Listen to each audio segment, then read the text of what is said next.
Bonjour et bienvenue à C'est pas pour tout le monde, le podcast où je rencontre des gens ayant des vies professionnelles hors normes ou peu connues. Les objectifs sont de démystifier les mythes, les préjugés, les tabous, ainsi que faire connaître les différentes réalités vécues par ces personnes. Et cette semaine, j'ai eu la chance de recevoir la fondatrice et PDG de Deuil Jeunesse, Josée Masson, la référence dans le domaine du deuil. Ensemble, on a discuté de ce sujet délicat, de la manière de l'aborder avec un enfant, des différents processus pour le vivre, ainsi que les mythes qui l'entourent. Deuil Jeunesse favorise le mieux-être des enfants comme des adultes vivant une réalité de perte ou de deuil grâce à une approche personnalisée et universelle. Le podcast a été enregistré à la microbrasserie Le Boc et Bière, au 50 rue Wellington Nord à Sherbrooke. Et si vous pratiquez un emploi hors norme ou peu connu, vous pouvez me contacter sur Facebook à la page C'est pas pour tout le monde podcast et ça va me faire plaisir de discuter avec vous. Sur ce, bon épisode!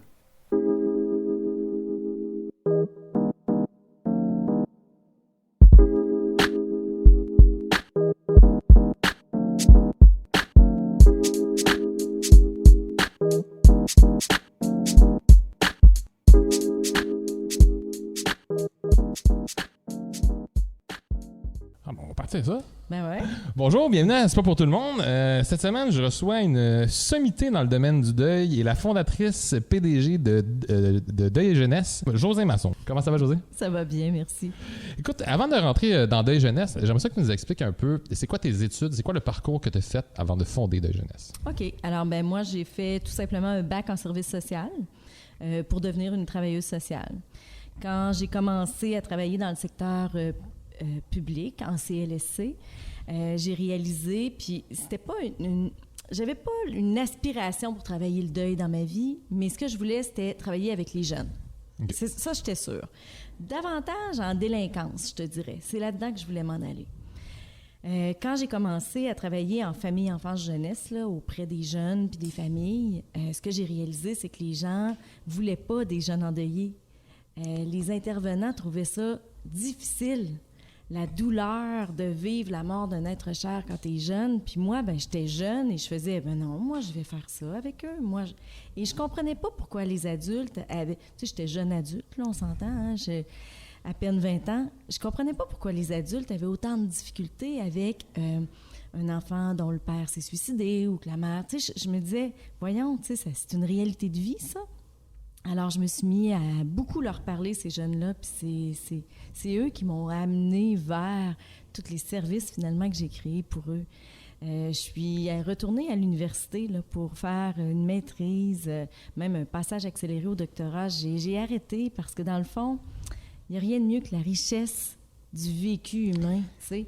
Puis ça ne collait pas à moi. Moi, certaines théories, je voyais qu'au niveau du terrain, ça ne marchait pas. C'était incohérent. Alors, j'ai continué à apprendre de ces jeunes-là, puis j'ai créé, il y a 13 ans, Deuil Jeunesse. Fait que quand tu as fait ta maîtrise, as-tu remarqué un peu que les sujets qui parlaient en maîtrise n'étaient pas adaptés à ce que les jeunes vivent? Vraiment. Tu sais, je vais te dire, le plus courant, là, ce qu'on voit le plus souvent, c'est quand les gens parlent des étapes de deuil.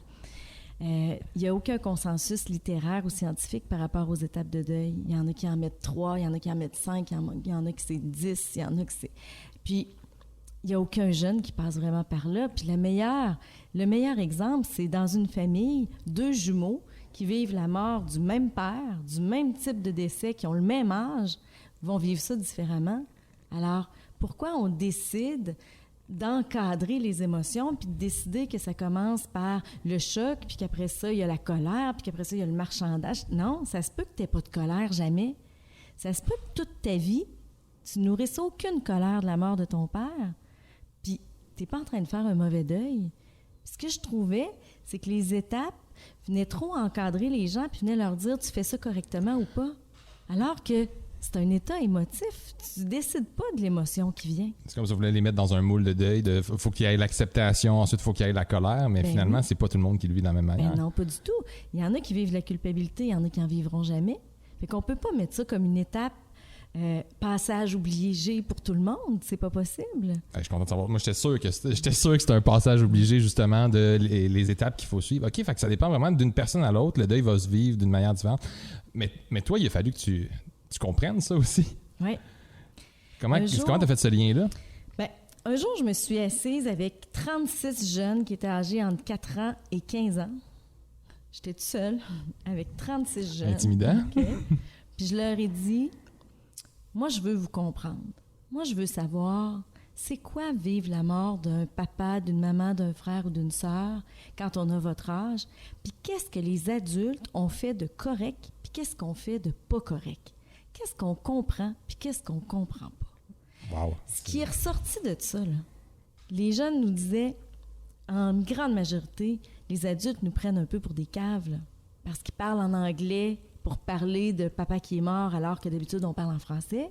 Ils font des gestes, ils se regardent. Je vois maman sortir du garde-robe, tu sais, quand elle a fini de parler avec grand-maman, tu sais. Alors, ils pensent qu'on comprend rien, mais c'est parce qu'ils nous cachent à peu près tout, tu sais. Les autres constats, ça a été... les adultes nous volent notre histoire. Ils nous mentent. Moi, il y a un jeune qui m'a dit... Moi, on m'a dit pendant 10 ans que mon père était mort d'un accident, mais il est mort par suicide. Le jour où on m'a révélé la vraie histoire, c'est le jour de mes 18 ans où on m'a dit « By the way, t'es rendu assez grand pour comprendre que ton père, il est pas mort d'un accident, il est mort par suicide. » Il dit « Moi, ma fête de 18 ans, là, ça l'a marqué. Je ne fais plus confiance à ma famille du reste de ma vie. » Ben, c'est compréhensible. En plus de ça, ça change complètement l'image que tu as de la mort de ton père, puis le deuil tout. que tu as fait aussi. De tout. Puis là... Je vais loin dans ce que je vais te dire, mais il y a des intervenants qui ont été complices de ça, puis qui ont travaillé le deuil de ce jeune-là, avec ce jeune-là, en embarquant dans le mensonge adulte. Alors, qu'est-ce que ça donne? C'est ça, la mort. Travailler avec un sujet tabou, c'est ça que ça fait. Travailler avec un sujet tabou, puis en plus, auprès des jeunes, qu'on veut tout épargner. Hein? On voudrait les mettre dans Watt, nos jeunes. On voudrait jamais qu'il y ait de misère, qu'il y ait de peine. Hein? Alors, on montre des histoires incroyables. On leur vole leur histoire, puis il avait raison, ce jeune-là, parce qu'on leur montre quelque chose qui nous satisfait, nous, en tant qu'adultes, qui nous fait moins de mal, mais tout ce que ça fait, c'est que ça leur fait plus de mal. Oui, tu sais, c'est pas pour l'enfant que tu le fais, mais c'est un peu pour toi, pour pas que l'enfant vive ça, mais je trouve que c'est tellement une mauvaise manière d'agir, là. Fait que c'est ça qui m'a amené à dire faut créer quelque chose pour eux. J'ai cherché au Québec qu'est-ce qui existait, il n'existait rien. Ben je me suis dit je vais faire quelque chose moi. Puis tu l'as fait puis ça marchait. Mais ça marche, certain que ça marche. Puis là tu disais, tu sais, quand tu as commencé justement, les autres personnes étaient un peu mal à l'aise par rapport à ça parce qu'ils n'étaient pas outillés. Qu'est-ce que ça fait de chez toi que toi aussi qui n'étais pas outillé là-dedans, que tu as voulu te lancer là-dedans vers les jeunes puis essayer de les comprendre, de les écouter? Bien, je pense qu'il y a une partie de ma personnalité qui n'a pas peur des vérités puis des réalités. Ça me fait pas peur, moi, parler de mort avec un jeune. Ça me fait pas peur de parler. J'ai pas peur, moi, qu'un jeune ait de la peine dans sa vie. Tout être humain va en avoir. J'ai pas peur des épreuves. T'sais? Fait que probablement que déjà, moi, quand je voyais une travailleuse sociale expérimentée de 25 ans, 30 ans, qui disait « Oh, ça n'a pas de bon sens, tu sais, cette mère-là, qu'est-ce qu'elle vit, puis ses enfants, ce qu'ils vivent. » Ben moi, ça faisait pas « ça n'a pas de bon sens », moi, ça faisait « faut les aider ». Fait que je pense qu'il y a une partie de ma personnalité qui m'a amenée vers eux. En plus, moi, j'adorais, à cette époque-là, travailler la crise. En fait, j'étais sur le groupe de planification et d'actualisation des mesures d'urgence, là. Okay. Alors moi, quand il y avait... Exemple, l'accident de Saint-Joseph-la-Rive où il y a eu une quarantaine de personnes âgées qui sont décédées, puis tout ça, bien, l'équipe du CLSC était déployée, puis on allait dans la crise aider les gens là, qui étaient... Puis moi, c'était quelque chose que j'aimais, finalement. Ça, c'est du terrain. Du terrain qu'un T majuscule. Là, c'est du gros terrain. Puis moi, j'aimais ça. Fait que j'ai jamais eu peur des crises. J'ai jamais eu peur de ça. Fait que c'est sûr que probablement que j'avais une habilité à ça. Ensuite, au lieu de faire « Ah, ça n'a pas de bon sens qu'un enfant vive la mort de sa mère à 3 ans, là, puis qu'il l'ait découvert dans son lit parce qu'elle a eu un anévrisme », moi, c'était « Qu'est-ce que ça vit? Qu'est-ce qu'il vit? » Fait que j'étais plus très rationnelle, j'essayais de comprendre. Tu vis ça comment à 3 ans? Parce que ton cerveau n'est pas développé comme un adulte. Fait que j'essayais de comprendre. Là, je retournais dans des vieilles théories de Piaget puis tout ça, sur le développement du cerveau. Puis là, je me demandais... Fait que j'ai bâti mon expertise, finalement, avec l'expérience des jeunes, avec l'expérience des adultes. J'ai juxtaposé des théories par rapport à ça. Puis à un moment donné, je m'en suis même pas rendu compte que je devenais un peu spécialiste dans ça. Je m'en rendais même pas compte. Puis c'est un jour où, à même mon CLSC où je travaillais, on m'a demandé « Fais-nous donc une conférence sur le deuil des jeunes. » J'ai fait « Former mon équipe. Moi, je suis la jeune. » Je l'ai faite, puis après ça, ça a déboulé. Hein? Là, c'était les pédopsychiatres. Là, j'ai écrit un livre. Puis c'est comme ça que c'est venu. Ça s'est fait. J'ai saisi peut-être des opportunités humaines. Hein, tu sais, moi, je remercie les jeunes de m'avoir ouvert leur vie, leur cœur, tu sais, parce que c'est comme ça que je suis allée comprendre. J'ai saisi ça. Puis après ça, j'étais plus capable de redevenir une généraliste de CLSC. Là, moi, après ça... Non, ça a retombé. Non, je pouvais c'est pas. impossible. Là, je pouvais plus. Fait que moi, ce que j'ai fait, c'est que j'ai demandé, est-ce qu'un jour, je pourrais que faire des jeunes endeuillés puis des adultes endeuillés? C'était pas possible. J'ai donné ma démission. Puis là, j'ai créé Deuil Jeunesse. C'est comme ça que ça s'est fait. Ben, c'était ma prochaine question. Comment ça a été créé? Quand ça a été créé? C'est ça. J'étais enceinte, je me rappelle. Moi, on me voyait comme étant une future cadre de CLSC, là, plus... puis moi, je suis une clinicienne... ben là, je suis devenue cadre. Mais, en tout cas, moi, je suis une clinicienne qui tripait sur ma job de clinicienne. Puis avant de partir, j'avais demandé à ma supérieure, tu sais, bon, penses-tu que je pourrais continuer à faire du deuil quand je vais revenir, tu sais, puis... Ouais, on devient un centre de santé de services sociaux, c'est pas sûr. Fait que moi, le c'est pas sûr, ça a fait, non, c'est ma passion. Là. Moi, ces jeunes-là, là, je veux faire quelque chose pour eux. Moi, j'ai promis un jour à un jeune, dans la rencontre des 36 jeunes, là, il y a un jeune qui m'avait dit, en tout cas, Josée, laisse-nous pas tomber. Fais quelque chose pour qu'un jour, les adultes comprennent qu'il faut pas qu'ils fassent assemblant avec nous, puis qu'il faut qu'ils nous, tu sais, qu'il faut qu'ils nous parlent, il faut qu'ils nous disent les vérités puis les choses. Fait que moi, j'avais dit, ben oui, promis. Moi, j'ai promis à ce jeune-là. Fait que j'étais dans mon congé de maternité, puis je me disais, faut que je fasse quelque chose, faut que je fasse quelque chose. Fait que je suis partie en privé. Et là, c'est incroyable ce qui s'est passé. Je m'étais dit, je vais faire une journée semaine, tu sais, j'ai un nouveau petit bébé, puis... Et là, il est arrivé des demandes de conférences, des papas de la Côte-Nord qui m'appelaient, la mère venait de mourir, ils ne savaient pas quoi faire, ils voulaient que j'aille les aider, tu sais. Puis là, je me suis dit, OK, il y a vraiment un besoin Beaucoup au Québec. Beaucoup trop de demandes là. Pour l'offre. Et là, j'ai un éditeur qui vient me voir puis qui me dit, il vient pendant une conférence que je donnais, puis à la fin de la conférence, il me donne sa carte puis il dit, vous n'avez pas le droit de garder cette expertise-là pour vous. Il faut que vous écriviez un livre. Non, pas du tout, je suis pas ça du tout, j'ai même pas le goût. Je suis revenue chez nous, puis je me suis dit, j'ai promis que je faisais de quoi, j'allais faire de quoi. Fait que je me suis un peu embarquée là-dedans, les yeux fermés, là, en sachant que je le faisais pour le bien. En sachant que je faisais quelque chose, que j'étais en train de créer quelque chose, que ça allait être sûrement pas facile, mais que j'allais remplir ma promesse. Fait que j'ai écrit un livre. Là, après la sortie du livre, ça a été les médias. Puis là, c'est devenu... Et c'est à travers ça qu'à un moment donné, je me suis dit, Josée Masson, les gens m'appellent, ils me cherchaient partout, ils me trouvaient dans le bottin. Moi, j'avais des appels jour, nuit. Puis là, je me suis dit, OK, Josée Masson, un jour, elle aussi, elle n'est pas immortelle, là. Moi, si je meurs, qui va remplir la promesse que j'ai faite? Ouais. J'enseignais à l'université à ce moment-là. J'étais chargée de cours, puis j'avais demandé à mes étudiants, si jamais je créais un organisme pour les jeunes en deuil, tu sais, comment on appellerait ça? Fait qu'avec eux autres, j'ai trouvé le nom, j'étais allée enregistrer le nom, puis c'est comme ça que ça a commencé, tranquillement. Wow. Au début, c'était privé, c'est devenu un organisme à but non lucratif, puis c'est devenu un organisme de bienfaisance en 2015. Là. Alors, je l'ai redonné à la société, finalement. Ce Deuil Jeunesse ne m'appartient pas, il appartient à la société. Fait que, on couvre le Québec au complet, mais en fait, on couvre le globe terrestre parce que les gens, s'ils sont à Cuba puis qui ont besoin d'aide, ils vont nous appeler pareil par le biais d'Internet. C'est facile, ouais. Tu sais. OK. Oui. Mais oui, on a des gens d'Haïti, on a des gens de la Suisse qui nous appellent. Il n'y a plus de frontières avec Internet, là. Puis en plus, on a un point de service en Bretagne, alors on est ouvert sur la France. Wow. Donc, mais tu sais, je trouve ça beau parce que tu n'es pas sorti de l'université en disant, moi, je vais travailler avec les jeunes. C'est plus ton expérience qui t'a amené là, puis à un moment donné, t'as sorti un livre, tout ça. Fait que je trouve ça beau que c'est comme un peu arrivé sur ton chemin de faire OK, ben je suis fait pour ça, puis go, on y va. Puis, tu sais, justement, quand tu dis, moi, si je meurs, qui va prendre le relais? Oui. Ben, avec Deuil Jeunesse, tu l'as, là, le relais. Oui, vraiment. Fait que là, ça fait combien de temps ça existe, Deuil Jeunesse? Ça fait officiellement 13 ans. OK. Ça fait bien plus longtemps dans ma tête. Oui. Là, on comprend, mais mettons, sa fête, là, c'est 13 ans. OK. Ouais.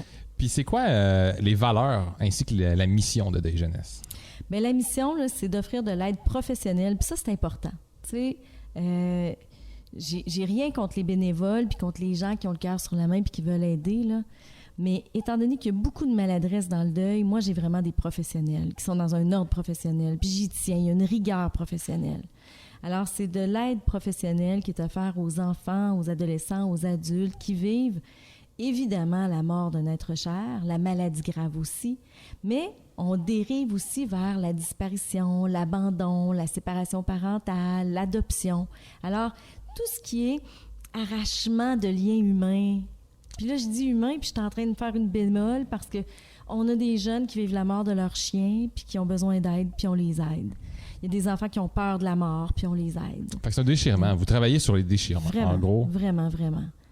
Ce qui n'est pas pour moi une problématique, mais une réalité de vie. La vie, elle est faite de ça, hein? De pertes. Hein? C'est ça. Alors, on a beaucoup de choses qui nous viennent, on a beaucoup de choses d'acquises, mais on a beaucoup de pertes aussi, puis c'est vraiment le but de Deuil Jeunesse. Fait que ça, c'est la mission. À travers ça, dans sa mission, ben, on sensibilise la population. C'est pour ça qu'on me voit dans les médias et tout ça. Il faut sensibiliser les gens quand il y a des drames humains.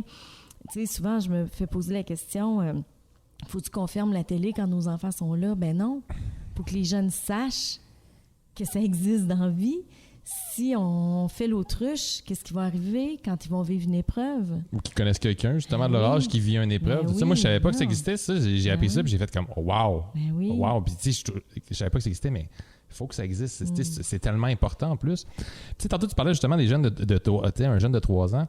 Comment on peut expliquer la mort à un jeune de 2, 3 ans, 4 ans? Bien, on va expliquer la mort. L'erreur de société qu'on fait, là, je vais dire au Québec, là, on va se centrer sur nous autres. Là. C'est un podcast sur le Québec, fait que c'est parfait. C'est qu'on définit la mort par les croyances. Et là, on vient mélanger les enfants, tu sais.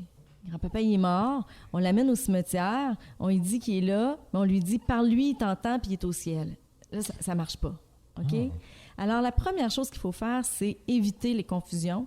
Comment on devrait parler de la mort à un enfant? C'est vraiment par les faits. Plus c'est factuel, plus ça va être aidant, puis après ça, on pourra... Regarde, je te donne un exemple. Tu vas te chercher un cornet de crème glacée à la crèmerie, puis tu dis à la fille...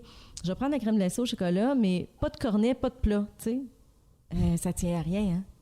Bien, voyons les boules de crème glacée ou la crème glacée molle comme étant les croyances, mais le cornet comme étant ce qui est solide. Puis ça, sur quoi on va déposer toutes nos croyances ou tout ce qu'on veut dire de la mort aux enfants. Mais c'est quoi la mort? C'est l'arrêt du fonctionnement du corps.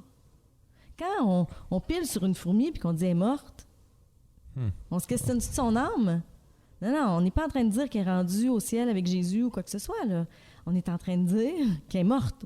Pourquoi on sait qu'elle est morte? Parce qu'elle ne bouge plus. Si elle ne bouge plus, c'est parce que son corps est mort. C'est ça pour des animaux, c'est ça pour des êtres humains. Première chose qu'on devrait dire à un enfant, grand-papa, il est mort. Ça veut dire que grand-papa, son cœur, il bat plus. Ses poumons respirent plus. Ses yeux voient plus. Ses oreilles entendent plus. Ses jambes marchent plus. Ça, c'est la première chose qu'il faut faire. OK. J'ai tellement souvent entendu grand-maman ou grand-papa, il est parti au ciel, ou juste il est parti, puis c'est vague. Non, mais ça n'a pas de bon sens. Là, imagine, OK, on dit à un enfant, grand-papa est parti, il adore son grand-père. OK, il est parti où? Moi, je vais aller le rejoindre. Amène-moi le voir. Qu'est-ce que ça fait? C'est de l'abandon. Si grand-papa est parti puis qu'il m'a pas dit bye, il m'a abandonné. Là, on n'est plus dans le deuil, là. Non. Là, on est dans le sentiment d'abandon, un des sentiments les pires qu'un enfant ne peut pas vivre. Alors, en voulant épargner le jeune, on est en train d'y créer quelque chose d'encore pire. Non. On va l'amener au rite funéraire, on va lui faire voir grand-papa, si possible, bien que là, maintenant, les gens vont choisir plus la crémation que... Peut-être que COVID va avoir changé. Peut-être. J'espère. Après ça, on peut l'amener au cimetière, puis grand-papa, quand il demande, grand-papa, il est où? Grand-papa, il est au cimetière. Maintenant. Maman, elle aime penser que l'âme, ça meurt pas. Alors, grand-papa est au cimetière, mais moi, je me dis que son âme, son amour, c'est pas mort, puis que c'est autour de nous. Grand-maman va te dire que son âme est avec Jésus, au ciel, au paradis. T'sais. Là, tu comprends le principe, là? Là, on a dit c'était quoi la mort, puis on va aller mettre après ça les croyances en disant que c'est des croyances. Moi, j'ai vu des jeunes vivent des difficultés par rapport à leur deuil, pas parce qu'ils savaient que papa ou maman étaient morts, parce que la croyance qu'on leur avait dit n'était pas en cohérence avec ce qu'ils souhaitaient. Oh!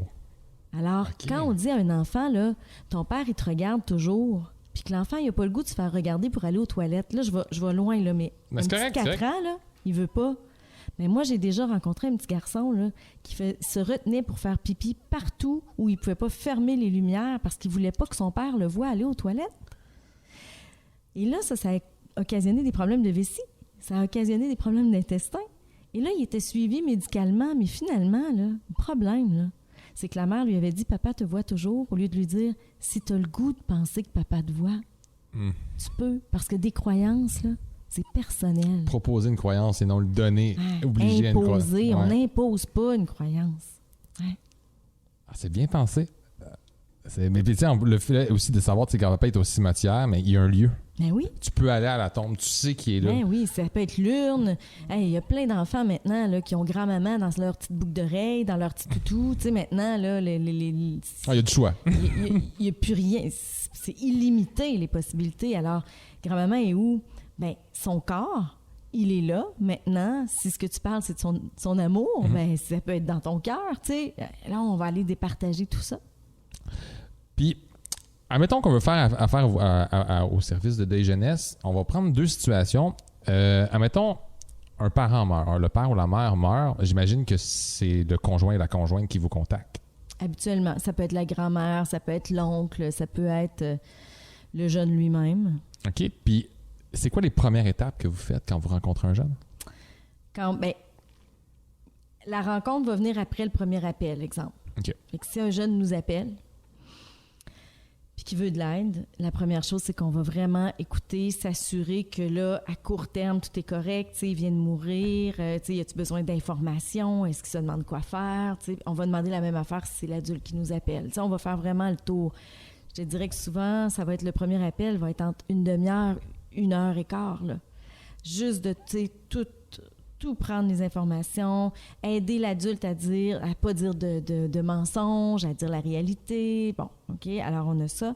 Et par la suite, il y en a qui vont repartir avec ça puis que c'est juste satisfaisant parce qu'il n'y a pas nécessairement un besoin d'aide professionnelle à chaque fois que tu vis un deuil.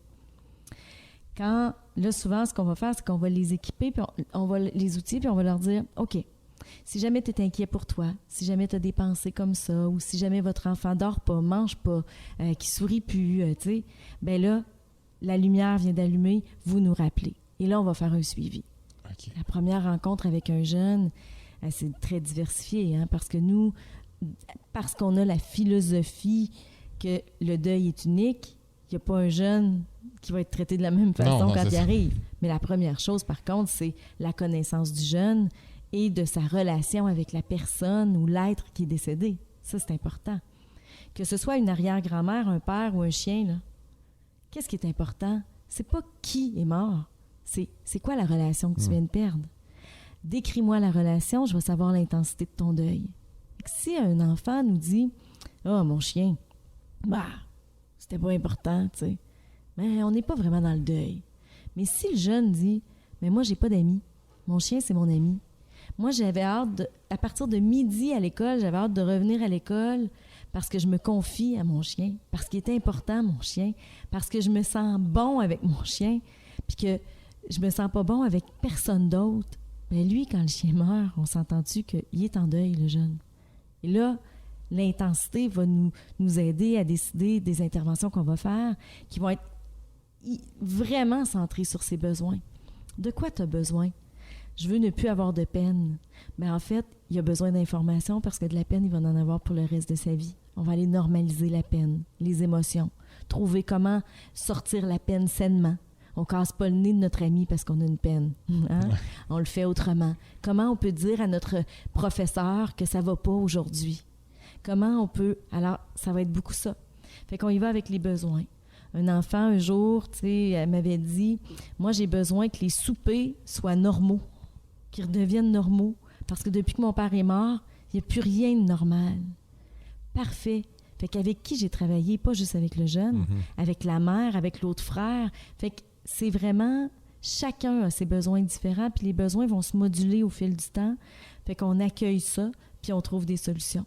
Puis on s'assure que les jeunes ou les adultes ne développent pas des syndromes de stress post-traumatique, des troubles d'anxiété généralisée, des peurs de catastrophe qui vont les empêcher de fonctionner. Fait que nous, au niveau professionnel, on s'assure toujours du bon fonctionnement, mais en répondant aux besoins de la personne qui est devant nous. Ça, puis chez Deuil Jeunesse, vous avez tous les professionnels, dans le sens que vous n'allez pas voir un jeune puis l'envoyer voir, mettons, un psy à l'hôpital ou quoi que ce soit. Vous faites tout à l'interne. Mais je pense que c'est une bonne... Pour la confiance d'un jeune, je pense que c'est tellement important, justement, de connaître les gens toujours dans le même milieu, toujours. Ça doit aider beaucoup, là. Oui, puis même au sein de l'équipe, j'ai des gens qui font des choses très différentes. Fait que il y a des jeunes qui peuvent connaître 3 intervenants de Deuil Jeunesse. J'ai une psychoéducatrice, j'ai une travailleuse sociale, j'en ai un qui fait de l'hypnose, un qui fait un MDR. On a des techniques particulières, fait que c'est possible que tout ça s'entremêle, mais ça reste dans le lieu. Puis ça, c'est important, la sécurité de nos jeunes. C'est sûr qu'on n'est pas un hôpital psychiatrique. Si jamais on a un jeune qui vraiment dysfonctionne puis qu'on a besoin, mais souvent, on va accompagner à ça et tout ça. OK. Parfait. Mon petit téléphone. Là, je voulais savoir aussi l'autre situation. Admettons, un parent perd un enfant, parce qu'on s'entend que je pense que c'est la pire chose qu'un adulte, un humain peut vivre dans la vie, la perte d'un enfant. Est-ce que c'est le même déroulement? Mais j'ai le goût de t'arrêter tout de suite puis de te dire, c'est terrible pour un adulte vivre la mort d'un enfant, mais c'est terrible pour un enfant vivre la mort d'une maman ou d'un papa. Il n'y a pas de pire et de moins pire. Ce qui est de pire, c'est le lien qu'on perd. Tu sais, il y a des mamans qui sont pas des vraies mamans puis qui vont vivre la mort d'un enfant puis que c'est pas si pire que ça. C'est terrible de dire ça. Ah, OK. Mais la majorité des mamans aiment leur enfant. Mais il faut pas penser qu'il y a une catégorie qui est pire qu'une autre. Si toi, tu as 6 ans puis que ta personne de référence, c'est ton père, puis qu'un jour, tu te lèves puis tu découvres ton père mort, bien, à 6 ans, tu es un être humain puis ta pire mort, c'est celle de ton père. Fait que, il faut éviter de catégoriser ce qu'il y a de pire et moins pire. Il faut prendre, tu sais. Fait que oui, il y a des mères qui trouvent ça épouvantable, vivre la mort d'un enfant. 99,9%, ça va. Mais si c'est ça qu'on fait, on est en train de minimiser que vivre la mort de ton chum quand tu as 14 ans, tu es une jeune de 14 ans, ton chum, tu penses que tu l'as pour la vie, il meurt, que c'est moins pire. Pourquoi on fait ça? Pourquoi faut je sais comparer? pas, c'est l'imaginaire collectif, on dirait, parce que ouais. je te l'ai dit, parce que j'ai toujours entendu ça, perdre un enfant, mais c'est vrai. Que à Deuil Jeunesse, nous, là, on prend tout le monde égal. Toutes les pertes égales. Parce que si ça te fait mal, au moment où ça te fait mal, c'est ça qui est important. Donc, oui, c'est énorme, vivre la mort d'un enfant. Là, je reviens. Moi, je suis une maman, c'est épouvantable, OK? Alors oui, on va l'accompagner de la même façon. À travers cette tragédie-là, c'est quoi ses besoins? Est-ce qu'elle les nomme à son entourage? Ce qu'il y a de pire dans le deuil, c'est le regard de l'autre. Le regard de ceux qui nous regardent. C'est que cette maman-là ou ce papa-là qui vit la mort de son enfant, à Noël, il va se faire dire « Ben, fais-le ton sapin de Noël, c'est important. » « Non, j'ai pas le goût. »« Ben oui, fais-le, il faut que tu le fasses. » Et là, il n'est plus dans ses besoins à lui, il est dans ce que la société s'attend de lui. La société, c'est fort, hein? C'est elle recommence à travailler tout de suite. Et elle devait pas l'aimer tant que ça, son enfant. Ou il fait 4 ans, il faudrait qu'elle retourne travailler. Les gens décident de tout. Mm-hmm. Comment ça, Carrie? Pourquoi avoir un 5 à 7? Quand tu viens de vivre la mort de ton enfant, tu n'es pas supposé aller à un 5 à 7. Hey, ils sont partis en camping pour l'été. Ils viennent de vivre leur... C'est du jugement sans arrêt. Ouais, c'est gratuit, mais dans le sens, tu juges quelqu'un sûrement pour quelque chose que tu n'as pas vécu. Même si tu as vécu, tout le monde le vit d'une manière différente, comme tu le dis. Tellement. Ça n'a pas sa place. Sans arrêt.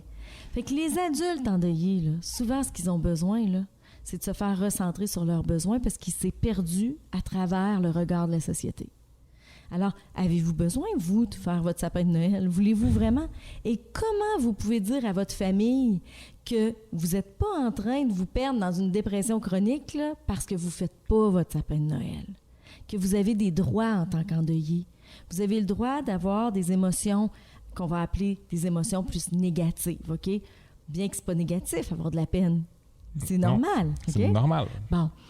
Mais vous avez le droit aussi d'être un vivant puis de rire encore avec votre autre enfant. Oui. Alors, vous avez des droits. Puis c'est souvent ça qui sont... Les gens sentent que c'est bafoué qui n'ont pas le droit de rire, pas le droit de trop pleurer, pas le droit de dire qu'ils se sentent coupables. Hein? Qu'est-ce que ça fait quand un adulte dit « je me sens coupable ». J'aurais dû monter à la chambre de mon enfant, ça faisait tant de temps qu'il n'avait pas fait de bruit, je me sens coupable. Puis là, l'entourage, qu'est-ce qu'ils vont faire? Ben non! Mais la culpabilité est normale. Ça prend des places pour le nommer. Deuil jeunesse, là, c'est souvent vu comme étant une tribune neutre où tu peux tout dire. Puis après ça, nous, on va recadrer. On va aller recadrer dans toutes les perceptions, finalement, que la personne se donne. Combien d'adultes, de mamans et de papas là, nous disent « Je suis pas bonne, je fais pas un bon deuil. Hey, » C'est quoi un bon deuil, madame? Ou « Je suis pas forte. » OK, c'est quoi être fort? Ben, j'imagine que c'est pas pleurer. Hey, c'est pas normal pas pleurer si t'as de la peine. C'est pas normal. Alors, donc, on recadre vraiment beaucoup, beaucoup de choses par rapport à ça. Fait que tu as sûrement l'impression qu'il y a beaucoup de monde qu'au lieu de s'écouter quand ils vivent un deuil, ils vont par rapport à ce que les gens pensent. Ils se fient à ça. Puis tu fais pas ton deuil en faisant ça, là? Ben non. Puis transpose ça sur les enfants, c'est terrible. Tu sais, je te donne un exemple, là. J'appelle un enseignant pour savoir comment fonctionne la petite Émilie, que son père et sa mère sont morts du cancer à 2 ans d'intervalle, OK? Puis j'appelle l'enseignante, puis je lui demande comment elle va. « Ah, je pense qu'elle va bien. » T'as pas le droit de penser qu'elle va bien. Faut que tu lui demandes. Ben oui, parce qu'on n'a pas le droit on pense bien des affaires dans la vie, oui. hein? Elle joue avec ses amis. OK, elle joue avec ses amis, ça veut-tu dire qu'elle va bien?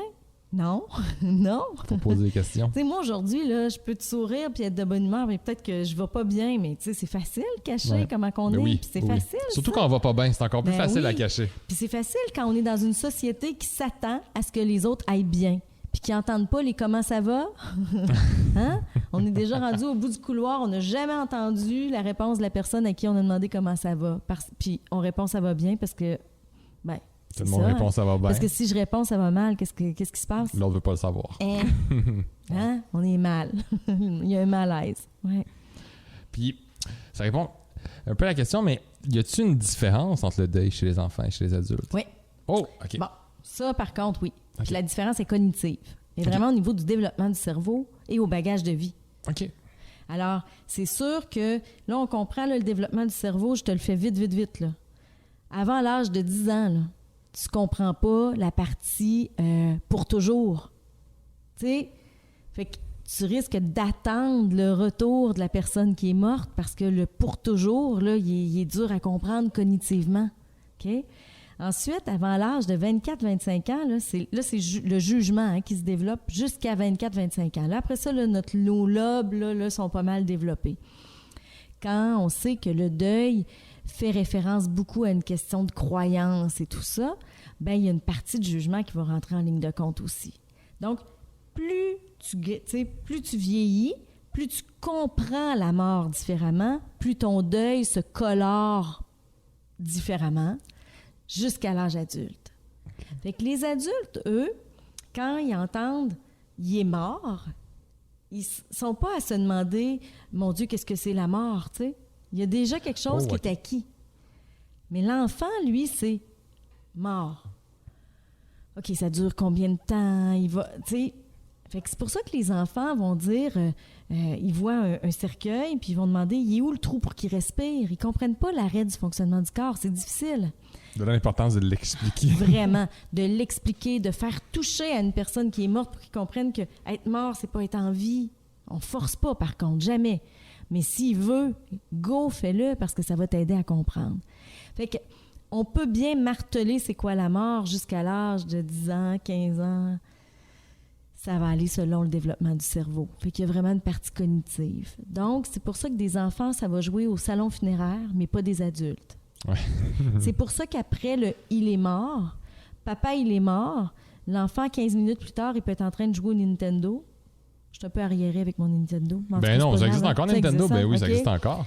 Mais l'adulte, ça va y prendre 3 mois avant de penser avoir un divertissement. Fait qu'il y a une partie hyper cognitive, puis il y a une partie qui revient aussi du bagage de vie.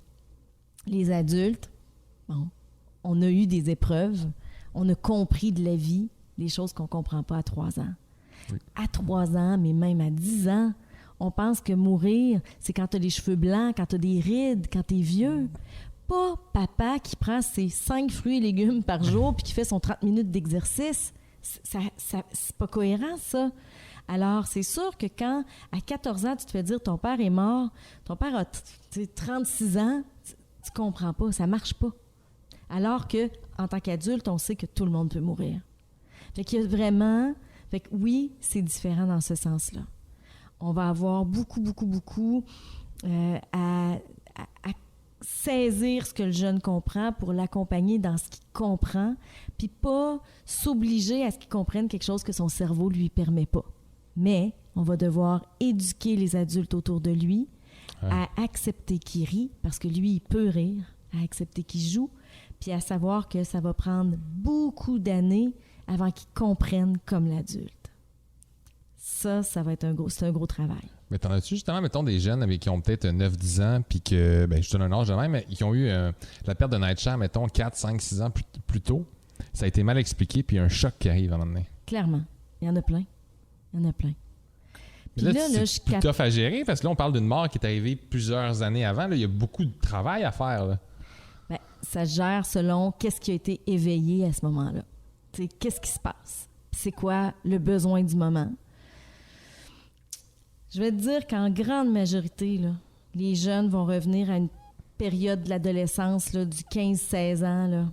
Ils vont revenir, peu importe ça fait combien de temps, parce que là, ils viennent de comprendre que leur mère ne sera pas à leur bal de finissant, qu'elle ne verra pas leur enfant. Avant, ils ne projetaient pas un futur sans maman, puis là, leur cerveau permet de comprendre qu'il y a un futur sans maman. Ça, c'est atroce, là. Oh, OK, ça doit être un choc, alors ça, là, ils doivent rebâtir leur schème de référence avec une maman absente, avec de l'amour pas palpable, mais qui existe, avec des souvenirs qui, souvent, on l'a oublié. Il y a beaucoup de jeunes qui, 10 ans plus tard, vont avoir besoin de revoir les funérailles, revoir des photos, toucher des vêtements à maman pour se réapproprier cet espace-là avec maman parce que les souvenirs sont rendus flous. Mais ça prend vraiment de l'importance. Moi, j'avais un ami au secondaire qui, à 16 ans, il a commencé à porter le linge de son père, puis son père était mort quand il avait 8 ans. Fait qu'il y a un bon lien, là. Ben oui, tout à fait. Mais ça, on voit ça vraiment souvent. Vraiment. Ou, tu sais, récemment, il y a une jeune, tu sais, qui a réalisé que si un jour elle se marie, ben sa mère sera pas là. Fait que là, elle a demandé à toute sa famille la robe de mariée que ma mère a portée, qu'est-ce que vous en avez fait? Puis là, elle s'est mise à la rechercher. Puis là, finalement, elle n'existe plus. Puis là, elle a trouvé des photos pour se faire la réplique un jour. Elle sait même pas si elle va se marier, là. Mais, tu sais, c'est souvent des ancrages importants. Ma mère sera pas là, mais je vais un peu la porter sur moi. Oui. Fait que oui, ça va se réveiller, mais tu sais, je vous dirais qu'aussi, à l'âge adulte, un jeune endeuillé d'un parent, quand il va devenir lui-même parent, il y a des choses aussi qui vont se réveiller puis qui vont avoir des fois besoin, pas nécessairement d'en parler à des professionnels, mais à leur entourage, tu sais, souvent. Tu sais, devenir parent quand tu as vécu la mort de ton parent, ça peut résonner très difficile. Quand tu dépasses l'âge de ton parent, tu sais, ton père est mort à 33 ans. Quand toi, tu as ta fête de 33 ans, bien souvent, ça, c'est des gens qui vont nous rappeler, qui vont nous appeler, qui vont vivre des moments plus difficiles. Ouais. Là, je suis en train de réaliser que là, moi, j'ai un surplus de temps par rapport à mon père, mais ça n'a pas de bon sens qu'il soit mort à cet âge-là. T'sais. Parce que là, t'es rendu, puis là, tu réalises à l'âge qu'il est mort, puis tu fais... Fait que le deuil, là, il faut vraiment le voir comme étant l'état émotif qui va se transformer au fil des années, année après année, jusqu'à ton lit de mort. Tu peux te rappeler de ton enfant qui est mort, de ta mère qui est morte, de ton meilleur ami qui est mort, de ton premier chum qui est mort. Peu importe, hein? C'est pas important, le lien, c'est que ça se peut que ça revienne jusque-là. Puis ça veut pas dire que tu es en détresse toute ta vie, hein? Parce que ce qu'on est capable de déterminer aussi, c'est que nos jeunes endeuillés puis nos adultes endeuillés développent une philosophie de vie qui est magnifique souvent. Profiter des moments présents. Quand ils disent « bail », c'est un vrai bail. C'est pas un bail futile. De réaliser, tu sais, que la vie, c'est un cadeau, là. Puis que, tabarouette, que ça peut virer de bord en peu de temps. Mais ça, là, c'est des enseignements aussi. On voit que des jeunes endeuillés, quand ils deviennent adultes, vont prendre plus soin de leur santé que d'autres. Que des jeunes endeuillés vont aussi porter attention à des choses plus importantes que leur ami. Puis souvent, ça va faire des frictions. Mais tu sais, quand ton problème, c'est que tu t'es cassé un ongle, puis toi, ta mère est morte, là. Ton ongle, tu sais, t'as le goût de dire à ton ami, ton ongle, là, c'est pas dramatique, là. Tu sais, dans le continuum des grosses difficultés, c'est assez dans le bas, tu sais. Ouais. Fait que donc, être endeuillé, même en bas âge, ça veut pas dire avoir une vie foutue, là. C'est pas vrai. Pas du tout. Il faut que les gens autour de toi t'aient fait confiance, qu'il y ait eu des yeux de confiance et non de pitié. Puis ça, c'est quelque chose que la société doit travailler. Arrêter d'avoir pitié des gens qui vivent des drames, puis leur faire confiance, puis accueillir avec confiance en regardant dans les yeux. Je te fais confiance, c'est dur, raconte-moi, je suis là. Tu sais, as-tu besoin, je suis là. Puis ça se peut que tu n'aies pas besoin, puis que je serai là pareil. Okay? J'ai entendu une couple de fois, ça, j'aime mieux pas en parler parce que le monde me prenne par pitié, puis je veux pas me faire prendre par pitié, fait que j'en parle pas, mais faut en parler. Oui, mais c'est sûr. Et là, je te redis encore ce que je t'ai dit tantôt. C'est à cause du regard de l'autre. Mm-hmm. Fait que si tout ce que tu fais, c'est de recueillir de la pitié, c'est sûr qu'un jour, tu vas t'arrêter. C'est sûr. Et c'est là que tu vas aller frapper à la porte de professionnels parce que tu te dis, ben eux, ils me jugeront pas. C'est ça, mais hein? Ben oui. Puis c'est dommage parce que dans le réseau, il y a vraiment beaucoup de soutien, puis ça pourrait être magnifique si les gens arrêtaient d'avoir peur de la douleur de l'autre. Que ce soit d'un tout petit de 2 ans, d'un ado de 13 ans ou d'un adulte de 40 ans, tu sais, ou d'une personne âgée de 80 ans. Si on arrêtait d'avoir peur de la douleur de l'autre puis qu'on l'accueillait tout simplement, là, ben je pense qu'on ferait une société qui aurait plus peur de parler de la mort puis de ces choses-là. Parce que comme on disait tantôt, c'est quand tu demandes à quelqu'un s'il va bien, t'as pas envie qu'il te réponde non. Mais non. Mais c'est vrai, c'est un gros problème de société, ça. Oui, On vraiment. veut pas entendre les malheurs des autres. Non. Puis quand on les entend, on les prend souvent par pitié. Fait que c'est pas mieux. Non, pas du tout. En parlant justement de ça, c'est quoi les peurs chez les enfants que tu vois, autant par rapport à quand ils sont endeuillés ou par rapport à la mort, même s'ils n'en ont jamais vécu de mort dans leur famille? C'est quoi les peurs, souvent? Mais la peur de la mort va être souvent parce que les jeunes, tout petits, vont la personnifier. Hein? Elle peut ressembler à un loup-garou. En France, là, on le voit, là, la mort, là, c'est comme un visage noir, la faucheuse. Ouais. Là, bon.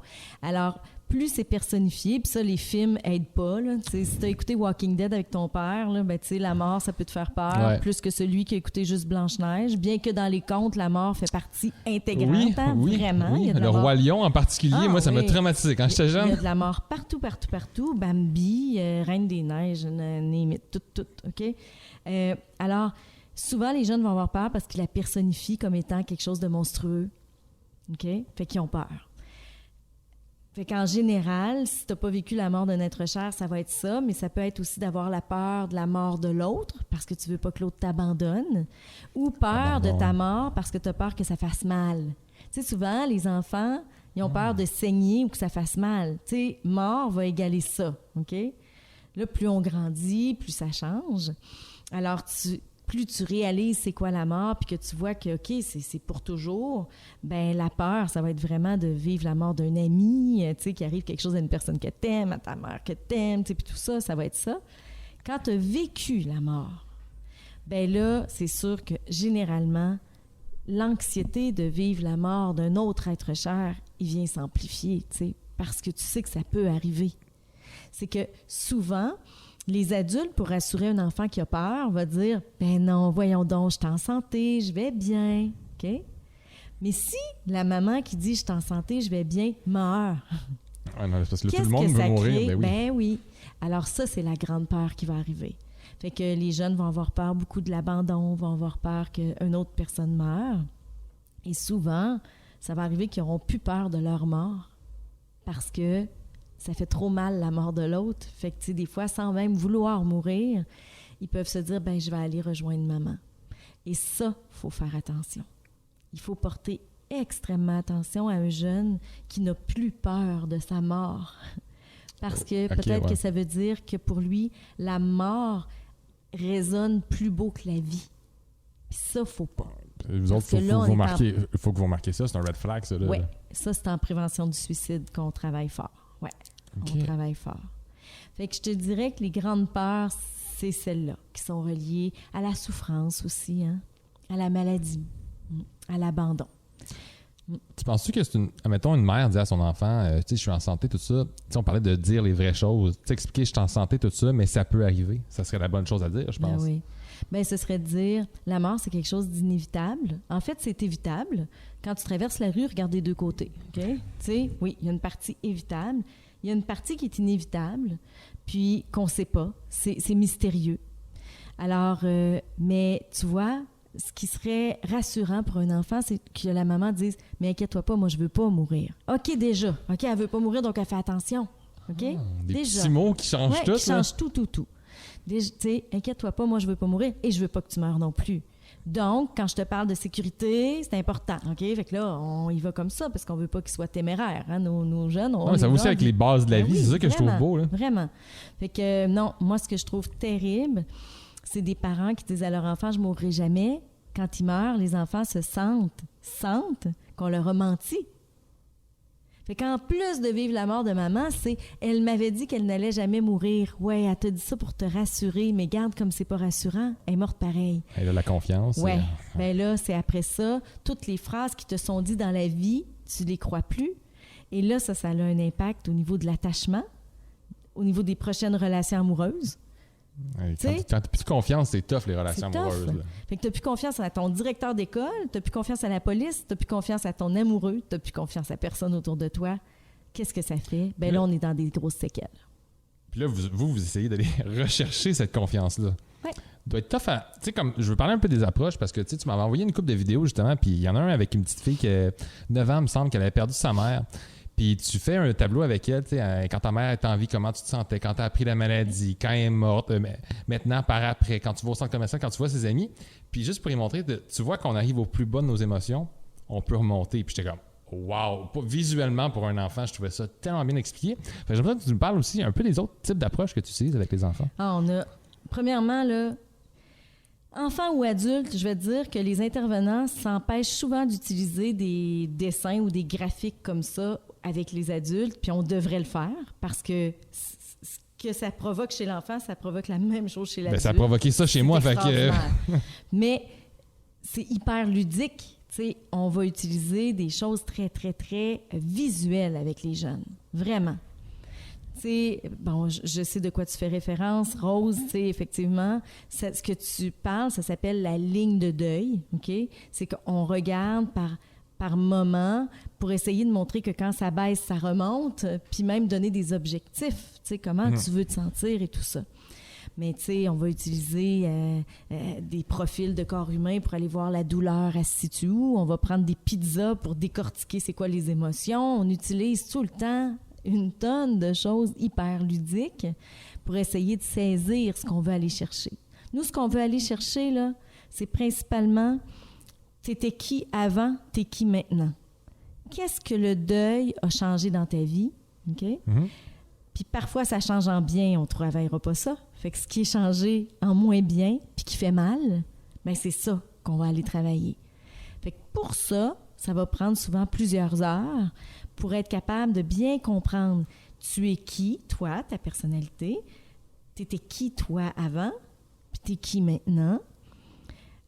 Avant, ta famille, elle ressemblait à quoi? Maintenant, elle ressemble à quoi? La discipline était comment? Maintenant, c'est comment? Ton regard sur la vie était comment? Maintenant, il est comment? Fait que plus ils sont jeunes, plus ces questions-là, on les pose pas comme ça. On les pose avec des dessins, avec toutes sortes de choses. Fait qu'on a une foule d'outils là, qu'on va utiliser. On utilise l'arc-en-ciel, mais pas pour dire ça va bien aller. On utilise l'arc-en-ciel pour comprendre le réseau. Tu sais, ton arc-en-ciel, c'est les personnes en qui tu as confiance dans ta vie. Fait que chacun a une... Fait que ça me prend 7 noms. Il y a 7 couleurs à un arc-en-ciel. Es-tu capable de m'en trouver 7? Tu sais, quand un jeune est juste capable de trouver, mettons, moi, son intervenante, là, je suis sa seule couleur d'arc-en-ciel, ben là, il va falloir qu'on travaille le réseau, pas à peu près. Hein? Ça veut dire qu'il est vraiment seul. Ça veut dire tu fais quoi avec un enfant, même pour travailler un réseau avec un jeune enfant? Ben, on va chercher, on va poser bien des questions, on va comprendre pourquoi il n'a pas identifié papa, pourquoi il n'a pas identifié grand-maman, pourquoi il n'a pas identifié son professeur, son ami. OK? On va aller voir, il s'attend à quoi des autres.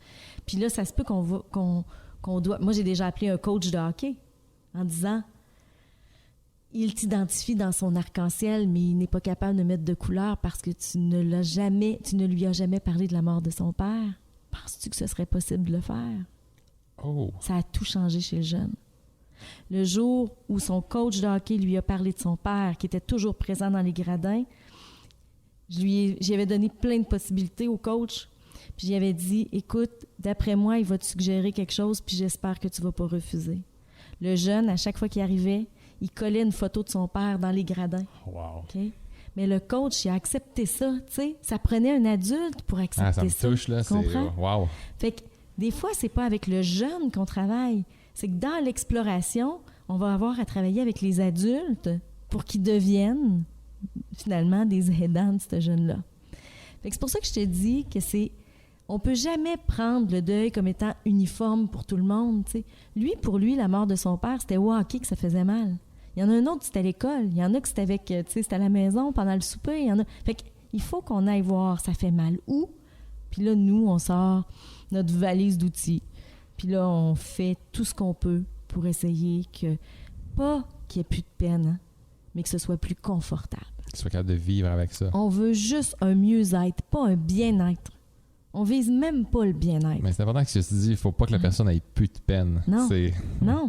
Tu sais, les parents nous appellent en disant, je veux que mon enfant arrête de pleurer. Mais vous, est-ce que vous arrêtez de pleurer? Tu sais, dis à une mère qui a vécu la mort de son enfant, arrête de pleurer. Voyons, t'es sur sa blacklist, là, ça marche c'est sûr, pas. c'est sûr. Mais les adultes, ils veulent que les enfants arrêtent de pleurer. C'est non, bizarre, hein? On ne l'accepte pas en tant qu'adulte, mais on veut que les enfants le fassent, par contre. Ouais. Encore le côté que tu disais tantôt, on essaie de trop les protéger, puis on comprend pas vraiment ça.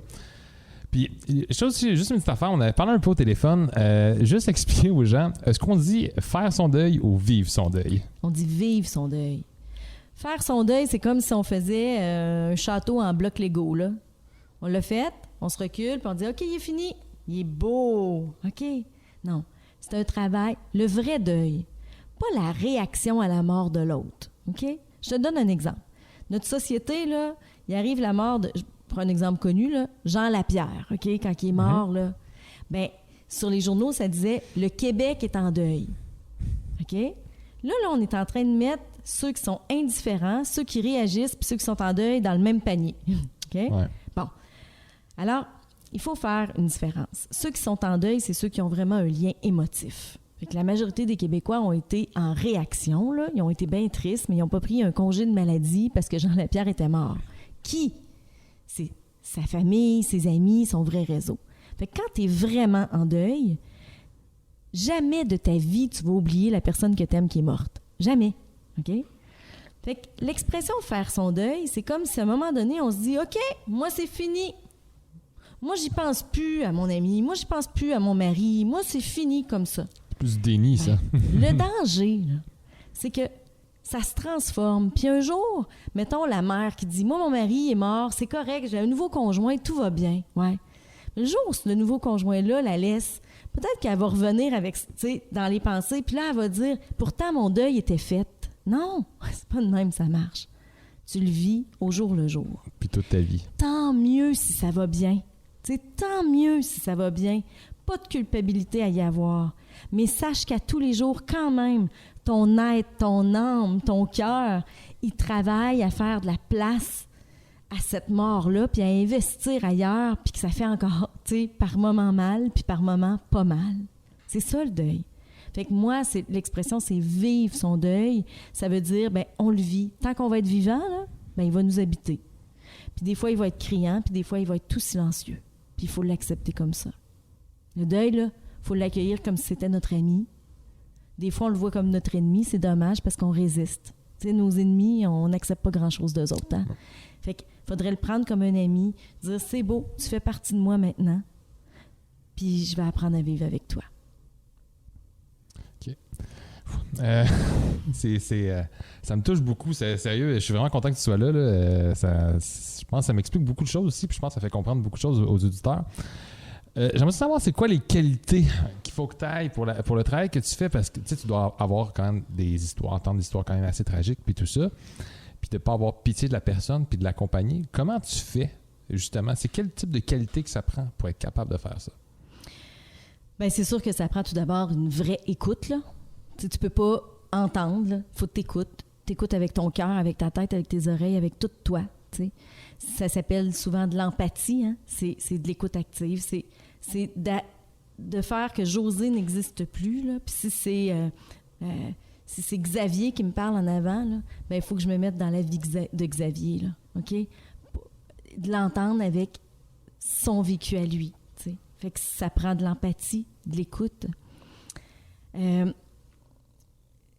La majorité des gens qui me rencontrent ou qui rencontrent des gens de mon équipe, c'est qu'est-ce que tu fais pour faire ce travail? Tu sais, comment tu fais? Tu sais, comment tu fais le soir pour dormir?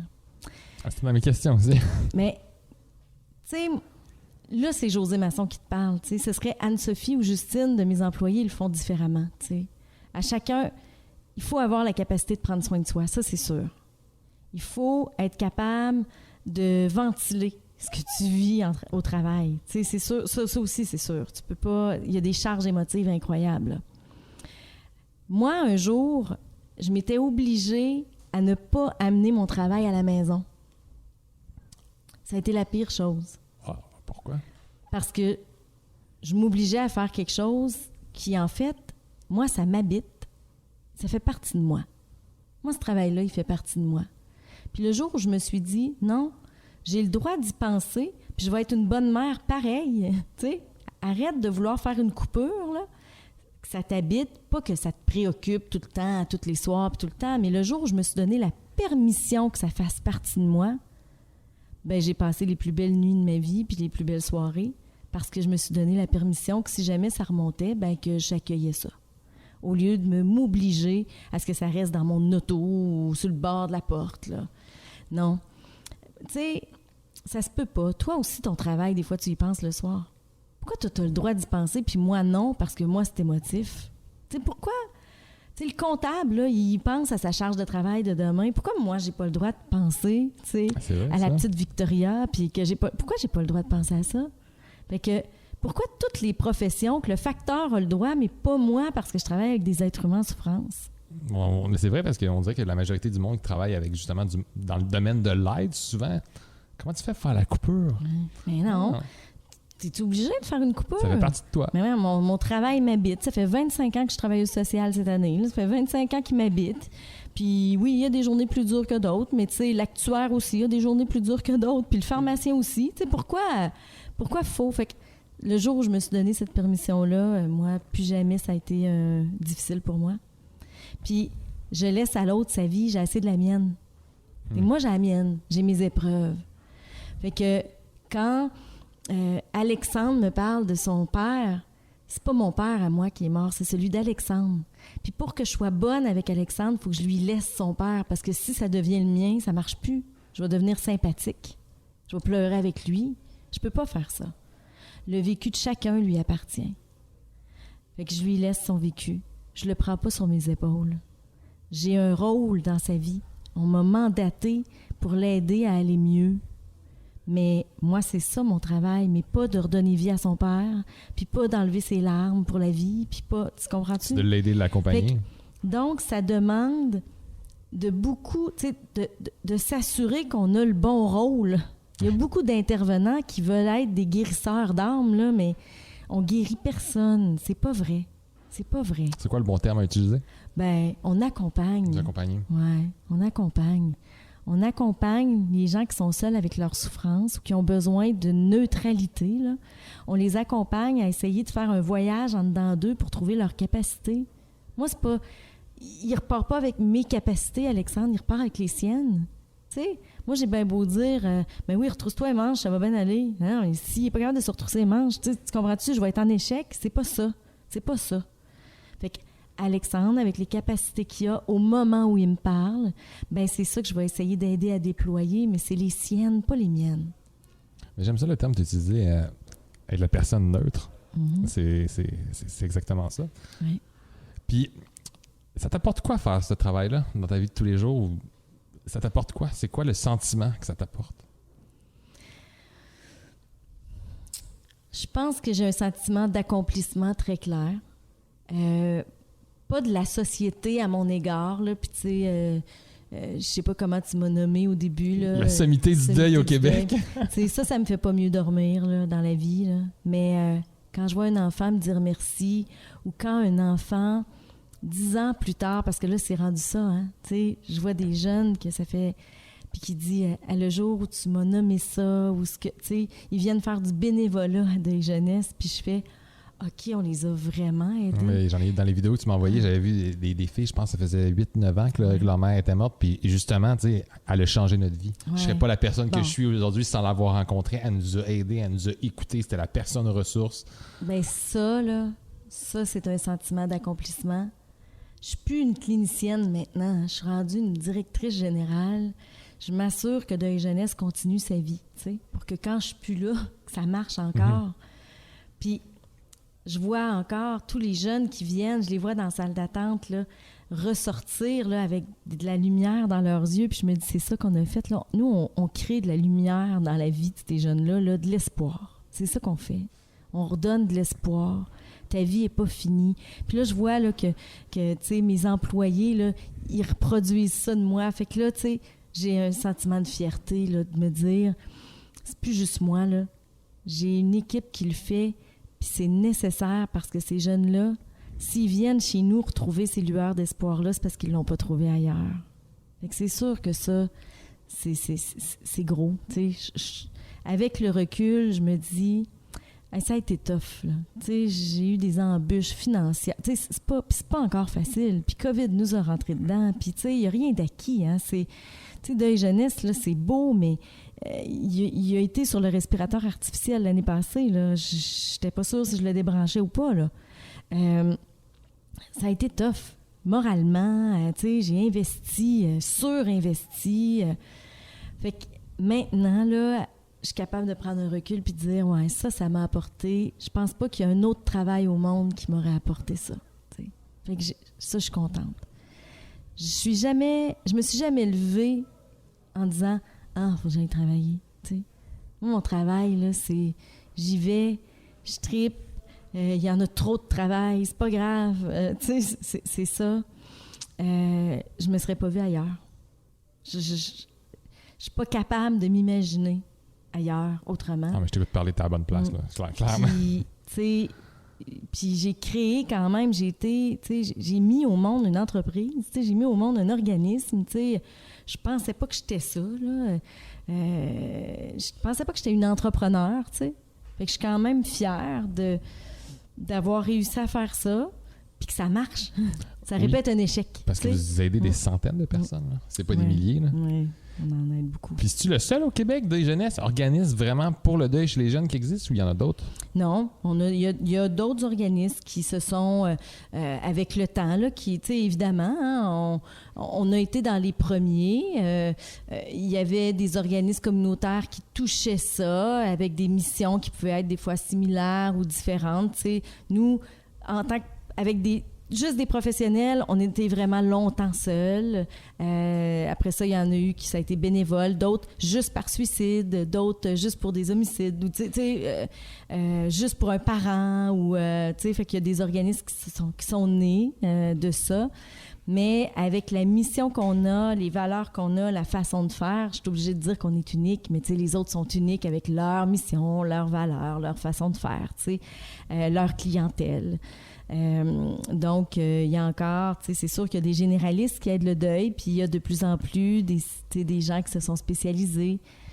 Je veux pas dire que j'ai été ça, mais je pense que j'ai défriché le terrain beaucoup. Alors, il y a beaucoup de gens qui sont venus en formation, en conférence, puis qui ont fait, hey, dans mon organisme, on pourrait faire un volet deuil, qui ont créé par la suite. Puis c'est super correct, là. Puis j'imagine que tous ces gens-là s'aident aussi dans ce type de milieu-là. Ben oui. Il n'y a pas de compétition dans le milieu communautaire, vraiment. Non, vraiment pas. Puis là, vous autres, vous êtes juste à Québec ou il y en a d'autres au Québec?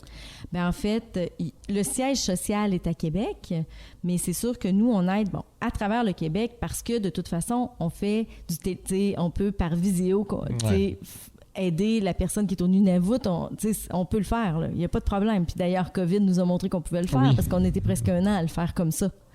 J'ai un point de service à Montréal, j'ai un point de service à Rimouski, j'ai un point de service à Chambly, j'ai un point de service à Trois-Rivières, alors que vraiment les gens peuvent se déplacer. J'ai un point bien, évidemment, à Québec aussi, les gens peuvent venir.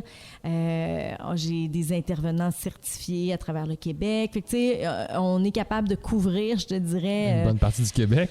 Ben oui, la province au complet, je te dirais. C'est rare qu'on peut pas aider puis faire quelque chose avec ces familles-là. Des fois, ne serait-ce qu'il faut comprendre que des fois, il y a juste comment on annonce la mort à un jeune.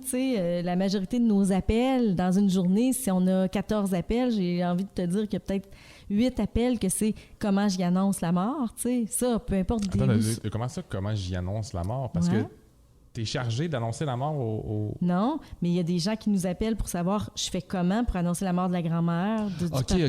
Fait que il y a beaucoup d'interventions téléphoniques qui se fait. Il y a beaucoup de suivi. Il y a beaucoup d'aide téléphonique qui se fait, puis ça, peu importe t'es où sur le globe terrestre, il n'y en a pas de limite. Ça, puis là, vous avez un point de service aussi en Bretagne. Oui. Depuis quand? Puis c'est arrivé comment? C'est arrivé, en fait, c'est des intervenants de la Bretagne qui étaient pour un organisme qui s'appelle Échange et Partage Deuil, qui se sont mis à... Bon, qui ont réalisé qu'au Québec, on développait beaucoup par rapport au deuil, par rapport en France. Il faut comprendre qu'en Europe, le deuil, c'est très médicalisé. C'est souvent des médecins qui vont écrire des livres sur le deuil, très peu des intervenants. Puis nous, au Québec, c'est le contraire. C'est des intervenants qui s'occupent du deuil, puis peu les médecins. Tu sais, Fait que... ils sont partis, puis ils ont visité tout ce qui se faisait au Québec, autant pour les jeunes, les ados, que pour les adultes. OK? Fait qu'ils sont allés voir tout ce qui se faisait ici, puis ils ont cogné à ma porte, puis ils voulaient en entendre parler là, davantage sur Deuil Jeunesse et tout ça. Et bien évidemment, la relation professionnelle s'est créée là. Puis les formations ont continué. J'ai accompagné à mettre sur pied finalement le volet de Deuil Jeunesse là-bas.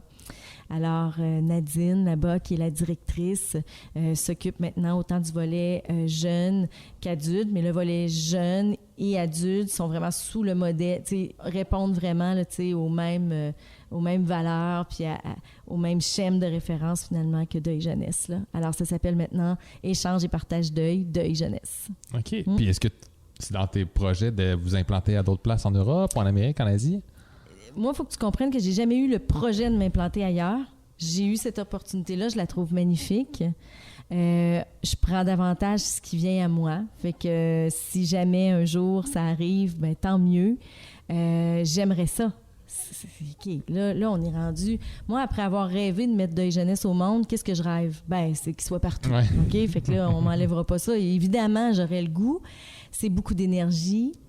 On a COVID qui nous a pas aidés, hein. Il y a des endroits, qui me connaissent beaucoup en Suisse, au Luxembourg. Ils font beaucoup référence à moi. On m'appelle, je donne beaucoup de conférences là-bas et tout ça. Je me dis, ce serait un beau potentiel. En même temps, ben, il faut avoir l'énergie. On est un organisme communautaire, hein, avec les ressources communautaires. Ah, c'est pas une PME, là. Non, c'est ça. Fait que, moi, je suis pas illimitée en capacité, là. Au contraire, je suis limitée dans ma capacité. Donc, c'est sûr que si ça vient à moi, on va développer. Pour le moment, je te dirais que, là, on va vivre l'après-COVID. Mais oui, si tu as le goût de savoir qu'est-ce que dans ma tête j'ai, ben c'est sûr que j'aimerais ça que ça devienne plus international, là. Vraiment. Mais tu même déjà plus un peu canadien, là. Ouais. Puis j'aimerais ça que tu me parles un peu, parce que je trouve ça vraiment beau, les pièces que tu as chez Deuil Jeunesse. C'est quoi vous faites avec ça? Oui, bien en fait, parce que Deuil Jeunesse, dans son histoire, a toujours été dans des lieux, dans des locaux loués, partagés, OK? Puis à un moment donné, ça fonctionnait pas. Tu sais, comprends que la maman qui vient de vivre la mort de son conjoint avec ses 2 enfants est dans une salle d'attente à côté de celui qui attend pour se séparer avec, tu sais, qui attend l'avocat, puis que l'autre qui attend pour son massage, tu sais, qui attend sa massothérapeute, OK? Là, ça marchait pas. L'autre affaire, c'est que nous, les dossiers médiatisés, ils viennent beaucoup chez nous. Fait que là, il y a des gens qui se faisaient regarder dans la salle d'attente, évidemment, tu sais, puis tout ça. Fait que je me suis dit, OK, ça prend un lieu intime. Là, il faut faut briser ça, là, cette affaire-là. Fait que j'ai fait une campagne de sociofinancement avec, ça s'appelle La Ruche, qui font du sociofinancement. Fait que j'ai fait une grosse campagne où je suis allée chercher un bon montant. Et pour ça, il fallait que les gens, c'était pas des dons, il fallait qu'ils s'achètent une récompense. Fait que j'avais mis, si vous donnez 5 000, vous avez droit à une pièce à la mémoire de l'être cher, tu sais. Alors, on a des familles qui ont acheté des pièces. Là, c'est pour la vie. Ils sont là en la mémoire de. Alors, on a des pièces, tu sais, on a une pièce d'une maman qui est morte à Lac-Mégantic, une petite fille qui est morte d'une crise de cœur, d'un papa qui est mort du cancer, d'une petite fille qui est morte d'une erreur médicale, d'un enfant qui est mort. Fait que chaque pièce porte un nom. Alors, c'est un beau geste pour du sociofinancement, là, vraiment. Alors là, une fois ça fait, ben on a des gens qui ont dit à nous aussi, tu sais, on aimerait. Fait que là, ce qu'on a créé, c'est un mur où les gens peuvent s'acheter une feuille, parce que nous, notre logo, c'est un arbre, là, on le voit, on l'a vu défiler. Fait que, tu sais, il y a encore possibilité de. Notre maison a 3 étages, on a 2 étages. Éventuellement, on va avoir le 3e. Il y a des gens qui vont pouvoir s'acheter une pièce. Puis ce qui a été beau cette année, c'est que la Société, par le biais de la campagne Mardi Je donne, qui est une campagne annuelle caritative canadienne, moi, ça fait des années que je participe à ça. On va chercher des milliers de dollars. Là. C'est une journée dans l'année. C'est en décembre, habituellement. Ça peut être à la fin novembre ou début décembre. Et cette année, on le fait en l'honneur des petites Romy et Nora qui ont été assassinées par leur papa l'année passée. Et là, on est en train de faire la cour extérieure du siège social. J'ai vu dans la vidéo, là. Le lancement à la famille va être fait la semaine prochaine, là. On a bâti une cour là, avec des cubes Minecraft, avec vraiment, là, c'est... Tu sais, on est allé dans les intérêts parce que chaque pièce répond à l'intérêt de l'enfant ou de la famille. Ouais, c'est ça. Alors, tu sais, moi, mon bureau, il est rose parce que Maïka aimait le rose, puis je suis dans la pièce de Maïka. Tu sais, on est vraiment là-dedans. Là. C'est pas mes intérêts à moi. Là. Mais c'est vraiment à la mémoire de... Oui, vraiment. Fait que la cour est à la mémoire de. Fait qu'on continue ça, puis c'est sûr qu'on va continuer ça partout, là, quand on va avoir des locaux. Ça, c'est certain. Je vois que c'est un beau geste, là, vraiment. Puis ça met de la vie. Veux pas, ça met vraiment de la vie dans le bâtiment. Tu sais, nous, là, on est hyper dynamique. Tu sais, les gens font deuil jeunesse. Quand on fait, mettons, là, des kiosques là, dans des congrès, là, puis que les gens passent à côté de deuil jeunesse, ils font ça de même. Okay? On veut-tu pas entendre parler de deuil? Ah, on n'est pas populaire. Là. Je suis pas la cause sexy, moi, au monde. Hein? Ah, ouais. Moi, c'est certainement le kiosque, justement, que j'aurais été parler, poser des questions, d'en prendre plus. C'est pour ça que tu m'as invité. Les gens, ils pensent qu'on est comme drabe, que c'est, tu sais, que c'est triste, que c'est noir, que c'est sombre, OK? Mais quand tu rentres à Deuil Jeunesse, là, c'est coloré, c'est dynamique, on sourit. Nous, on n'accueille pas les jeunes souffrants en faisant, tu sais, avec comme s'ils arrivaient au salon funéraire, là. Non. C'est avec le sourire. Ils sont vivants, eux autres, là. Mais nous autres, là, on l'aime, la vie. Puis on veut qu'ils l'aiment, la vie.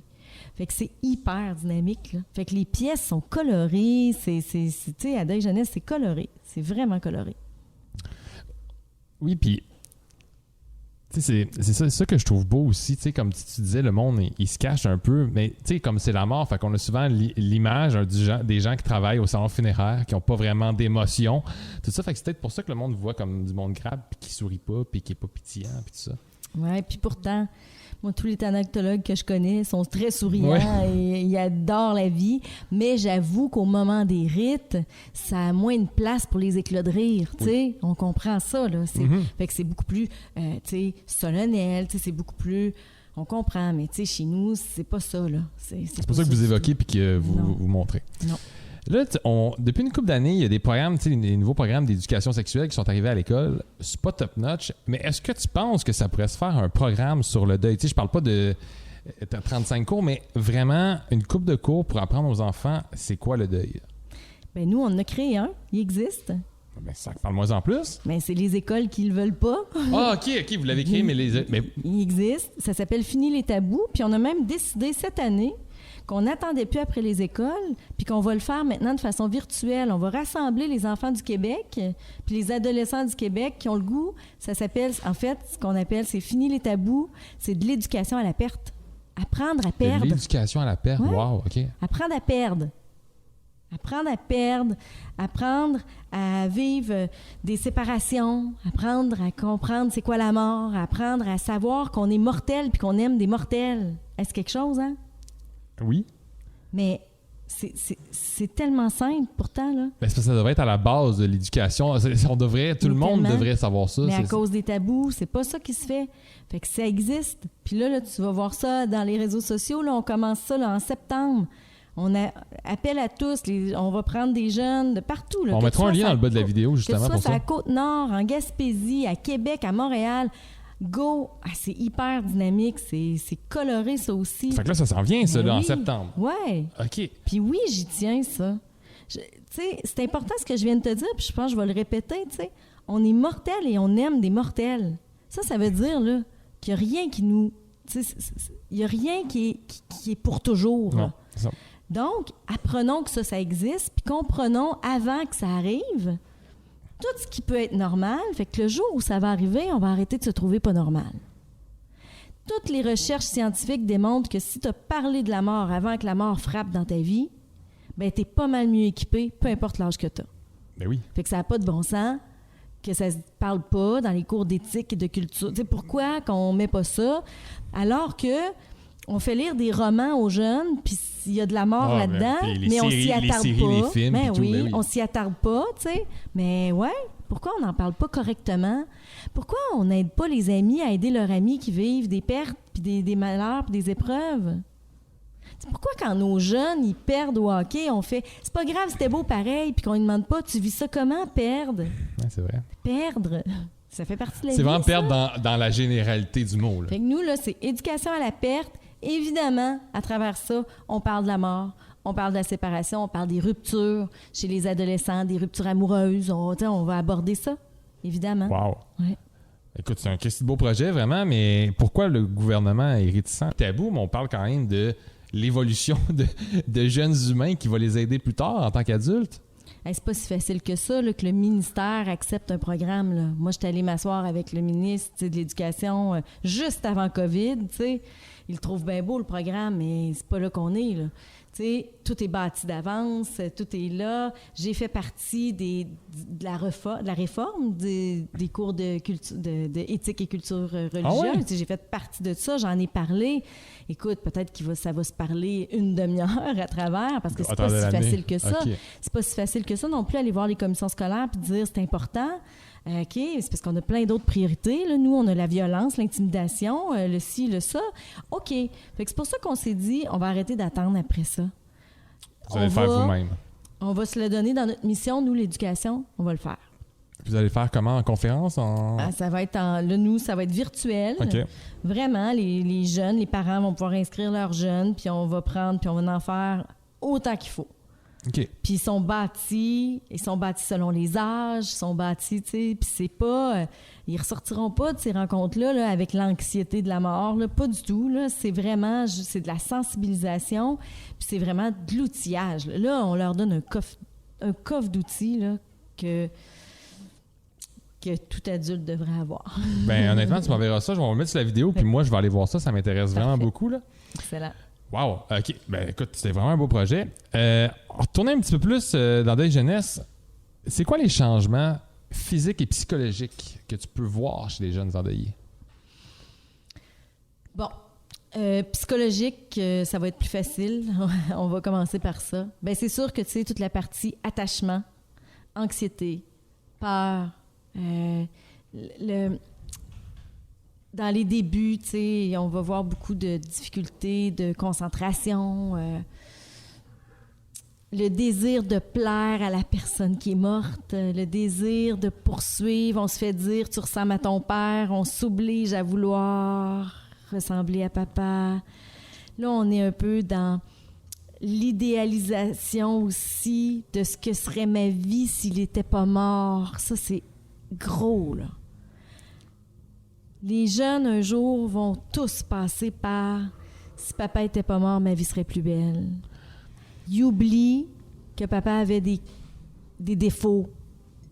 On est juste dans la qualité. D'ailleurs, on voit ça dès les rites funéraires. Y a-tu, quand une personne meurt, dans les témoignage, quelque chose de négatif. Ah non, on les idéalise, là. Bon, Toujours. ça part là, ça continue. Fait que c'est sûr qu'au niveau psychologique, il y a énormément de changements chez les jeunes, tu sais. Leur façon de penser la vie, et puis pareil, la façon, tu sais, ça change vraiment beaucoup. Nos jeunes prennent beaucoup de maturité affective, souvent par obligation, parce que papa meurt, maman va pas bien. Eux, parce qu'ils comprennent pas tout, ils ont des meilleures capacités parfois que maman qui comprend tout. Ah ouais! Alors, ils vont commencer à sortir les poubelles, à aider maman, à prendre soin de maman. On va voir beaucoup ça. Fait que des fois, il y a des enfants, des fois, c'est super correct, là, puis des fois, ça s'en va vers ce qu'on appelle, nous autres, la parentification. Ouais, mais c'est pas une bonne chose, ça, justement, là, dans le sens que, oui, ton père ou ta mère, mais il faut pas que tu deviennes le père ou la mère de la maison. C'est pas ton rôle en tant qu'enfant, là. Fait qu'il faut pas que ce soit un rôle donné par l'adulte. Fait qu'il faut pas qu'au salon funéraire, le voisin dise à un jeune adolescent endeuillé, t'es rendu l'homme de la famille. Ouais, c'est non. Okay. Non, regarde la société. Tu comprends? Ouais, non, on revient tout le temps. On revient vraiment beaucoup à ça, mais c'est tout le temps ça. Tout le temps. Fait que c'est sûr qu'au niveau psychologique, ça, c'est plein de choses. Au niveau physique, ben, il y a quelque chose d'intéressant qu'on est capable de démontrer maintenant, c'est que parfois le développement physique s'arrête dans les grandes souffrances vécues par les jeunes. Hein? Alors, la place est beaucoup mise au deuil et puis mise au développement physique. Fait qu'on a des exemples des garçons là, qui vont pas muer en même temps que leurs amis, puis qui vont pas grandir, puis que le développement physique va être ralenti. Tu sais, on va même voir ça. OK. Ça peut aller jusque-là parce que le deuil, c'est pas juste quelque chose de dans notre tête ou dans notre cœur, là. C'est quelque chose qui prend beaucoup de place dans notre corps, là. Ça va avoir des interférences beaucoup au niveau du stress. Ça se trouve d'ailleurs à être le stress le plus intense d'une vie, c'est vivre la mort d'un être cher. OK, ça, je savais pas. Okay, c'est le pire stress que tu peux vivre. Top 1 là, sur les échelles de Ray Holmes, de Elkins, n'importe qui. OK? C'est le top numéro 1. Donc, ben c'est sûr que quand tu es stressé, qu'est-ce que ça fait? Ben, au niveau physique, ça peut faire plein de choses. Tu sais, tu peux maigrir, tu peux engraisser, tu peux te mettre à manger beaucoup, tu peux te mettre... Il y a plein de choses. Là, problème de sommeil, fatigue, tu sais, tout ça aussi va avoir un impact. Fait qu'il y a des séquelles vraiment à tous les niveaux, là. OK. Puis, ça arrive-tu que quelqu'un, je sais pas, utiliser le bon terme pauvre, arrive pas à vivre son deuil, arrive pas à passer à travers, arrive pas à pas retrouver une normalité, mais réussit pas à retrouver sa vie comme pas comme elle l'avait avant, mais pas capable de compenser à travailler, voir ses amis, avoir des activités. Ça arrive-tu, ça? Ou tout le monde peut passer à travers ça? Tout le monde peut vivre son deuil et bien le vivre? J'aurais le goût de répondre par 50 000 affaires à ta question. Ben vas-y! On a du temps! Premièrement, je veux que tu saches que la vie d'avant n'existera plus jamais. Il faut que les gens comprennent ça. Ça, j'ai de la misère un peu à formuler la question. Là. Ta vie d'avant n'existera plus. Fait que le travail de deuil, c'est d'apprendre à vivre dans cette nouvelle vie-là sans l'autre. Ça, c'est énorme. Fait qu'il y en a-tu qui n'arrivent pas à avoir une vie valorisante, bien, puis être fonctionnelle? Ouais. Est-ce qu'il y en a qui vont être pris dans un deuil triste puis difficile, mais continuer à fonctionner? Oui. Est-ce qu'il y en a qui vont transformer leur vie? Oui. Il y en a qui vont changer de travail parce qu'ils ont compris dans le deuil que la vie est fragile, fait que t'es aussi bien de faire ce que t'aimes dans la vie puis qu'ils vont s'en aller ailleurs. Mais j'avoue que le deuil doit faire comprendre beaucoup de choses sur la vie de bien du monde. Là, parce que ça, c'est un bon exemple exactement de faire comme, OK, la vie est courte, puis je suis pas bien où je suis. J'ai 34 ans, j'ai 40, 45 ans, je change. C'est la plus belle leçon de vie. Okay. Le deuil, c'est une grosse leçon de vie, mais qui t'est pitchée en pleine face, souvent au moment où tu t'y attends pas. C'est ça qui est tough. Parce que tu vas parler aux gens qui vivent la mort d'un être cher par maladie, ils vont te le parler souvent différemment que les morts subites. Parce que quand tu as eu le temps de dire au revoir, de te faire pardonner des choses, de dire à la personne que tu l'aimes 60 000 fois avant qu'elle meure, tu n'as pas de regrets. Ça ne veut pas dire que c'est plus facile. Puis ça, je veux pas dire ça. Vivre la mort d'un être cher, que ce soit par maladie ou autre, c'est difficile, pareil, OK? Mais il y a quelque chose que tu as apprivoisé que les autres n'ont pas apprivoisé. Si tu t'es chicané la veille puis ton mari meurt dans un accident d'auto, là, tu n'as pas eu le temps de réparer rien. Là, en plus de la mort, Ouais, c'est ça. tu as les regrets puis tu n'as rien préparé. Dans la maladie, souvent, les rites funéraires se sont préparés tranquillement. Dans la mort subite, tu dois les préparer 3 jours après. Ah non, c'est T'en as vite. Là. peut-être On l'a même vu pas avec la parlé. thanatologue, là. C'est rapide. Là. Ah oui.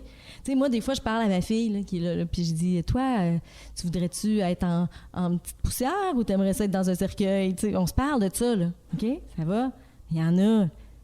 La majorité des Québécois parlent pas de ça. Ah, ma mère m'a parlé de ça quand j'étais jeune. Là. Fait que, ben ouais, j'avoue que, ouais. Fait que là, OK. t'es à te demander plein de choses. Fait que, tu sais, donc, bon, ta question, c'est, y en a-tu qui sont pas capables de vivre leur deuil? Il y en a qui vont vivre avec un boulet toute leur vie. Parce que ils se seront pas fait amis avec leur deuil, parce qu'ils vont être restés dans des regrets, ils vont être restés dans des incompréhensions. Il y a des morts inexpliquées, inexplicables. Hein? Il y a des morts. Oui. Fait qu'il y a des personnalités qui seront pas capables, tu sais, qui ont beau essayer, puis que ça reste dans le négatif. Tu sais, il y a des gens qui n'ont pas d'opportunité sociale pour aller mieux non plus, parce que c'est pas juste ce que t'es qui va faire que tu vas vivre ton deuil. Non. C'est ce que tu as comme opportunité. Puis c'est con, mais je vais être obligée de te parler d'argent. Tu sais, c'est reconnu que les gens qui ont de l'argent, ben ils se sortent, tu sais, ils vivent le deuil d'une meilleure façon que les autres. Ils peuvent aller à Cuba, ils peuvent aller à Walt Disney pendant l'été, ils peuvent se changer les idées. Mais ceux qui n'ont pas d'argent, mais non. changer les idées, c'est pas justement une mauvaise idée. C'est pas être un peu dans le déni, de faire comme on va partir en voyage, comme ça, j'y penserai pas, parce que quand tu vas revenir, il me semble que ça va être pire. Bien, ça dépend de ton intention. Est-ce que ton intention, c'est de pas vouloir souffrir, mais tu peux souffrir à Walt Disney pareil de l'absence, exemple, une famille. Le projet, c'était d'aller à Walt Disney avec papa. Papa meurt. Bien, ils peuvent décider de le faire pour papa. C'est hyper valorisant. Mais si ton projet, c'est d'aller à Walt Disney parce que tu veux pas vivre Noël avec ta famille, parce que tu veux pas voir de sapin de Noël chez vous, là, on va être plus dans ça. Tout est toujours dans l'intention. Fait que c'est pour ça que le jugement, c'est facile, tu sais. Tout voyage n'est pas du déni, puis tout, tu sais, ça dépend de la raison pour laquelle tu le fais. Mais quand tu as la capacité financière de vivre d'autres beaux moments, tu sais, puis de vivre, bien, c'est sûr que c'est différent que quand tu es dans ton 3,5 avec tes 3 enfants, puis que tu n'as pas de réseau social, puis que tu vois toujours tes 4 murs. C'est moins facile. Oui. Parce que il y a une partie où tu dois te sentir vivant, puis tu dois investir dans d'autres relations. Pour vivre ton deuil, tu dois apprendre que ton amour, il n'est pas juste dédié à la personne qui est morte, que tu peux la dédier à d'autres. Bien, pour ça, il faut que tu vois d'autres personnes. Si tu ne vois pas d'autres personnes, ça va être dur. Puis tu vas en avoir du monde, justement, qui te contacte, puis tu fais « OK, la personne a vécu la mort, ça fait 2 ans, puis elle est enfermée, si on veut, depuis 2 ans. Ouais. » Ça, puis tu sais, comme les gens, justement, tu sais, tu dis qu'ils ont vraiment un boulet, tout ça. Qu'est-ce que toi, tu peux faire pour les aider de plus? Tu sais, est-ce que des fois, tu arrives au bout de tes ressources, tu fais « Gars, je peux rien faire de plus? » Mais écoute, il y a des gens qui sont bien avec le boulet. Je ferai rien. Ah, OK. Il y en a que c'est correct. OK. Il y en a que c'est correct, ça. Ceux que c'est pas correct, ils vont m'amener sur les pistes vraiment pour que je les aide. OK. Mais il y en a que c'est correct. Il y en a que c'est confortable d'être malheureux. Il y a des gens pour qui c'est plus dur d'être heureux qu'être malheureux. Ah, ça, Parce j'ai de la misère à le qu'être comprendre, heureux- là, mais ouais. Parce qu'être heureux, ça veut dire que tu peux perdre ton bonheur. Quand tu es malheureux, la pire affaire qui peut t'arriver, c'est d'être heureux. Ouais, OK. Ouais, je comprends. OK, je comprends où tu vas en venir. Fait que ça se peut que tu aies des endeuillés qui vont être bien avec leur façon de vivre à eux. Fait que ceux-là, ils ont le boulet, mais ils demeurent fonctionnels quand même. Parce que ils sont corrects avec ça. Mais souvent, l'entourage n'est pas correct avec ça. Tu comprends? Mhm. Et là, ben, on va les forcer à faire d'autres choses, puis c'est là que ça va déraper. Ouais. Mais sinon, si une personne porte un boulet, puis qu'elle veut plus le porter, le boulet, elle va m'amener ses pistes de solution, là. Ça ne sera pas long. Elle va me le dire, ce qui manque dans sa vie. Puis, elle va se mettre en action. Tu sais, il faut croire à l'autodétermination des gens, peu importe l'épreuve. Ils ont des capacités, souvent, ils ont juste besoin. Tu sais, il y a Carl Rogers qui disait, puis moi, ça, c'est une phrase que je trouve vraiment importante puis très simple pour tout le monde qui peut nous écouter. Il disait, c'est étonnant à quel point ce qui nous paraît insurmontable, quand c'est bien écouté de quelqu'un d'autre, ça devient comme tout à fait, hein? C'est ça. Alors, c'est une belle phrase, ouais. effectivement. Fait que des fois, ça dit juste que la personne, elle a juste besoin de dire « j'y en veux ». Pourquoi? Tu sais, il n'y a pas d'autres oreilles qui sont prêtes à entendre ça. Mais quand ça s'est entendu puis qu'on fait « bien, vous avez le droit », mais il y en a qui ressortent, là, ils ne reviennent plus jamais nous voir. Hein.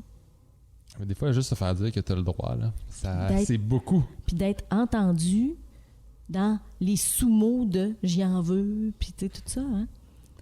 Fait que ça peut être très simple, aider quelqu'un à se départir de son gros boulet.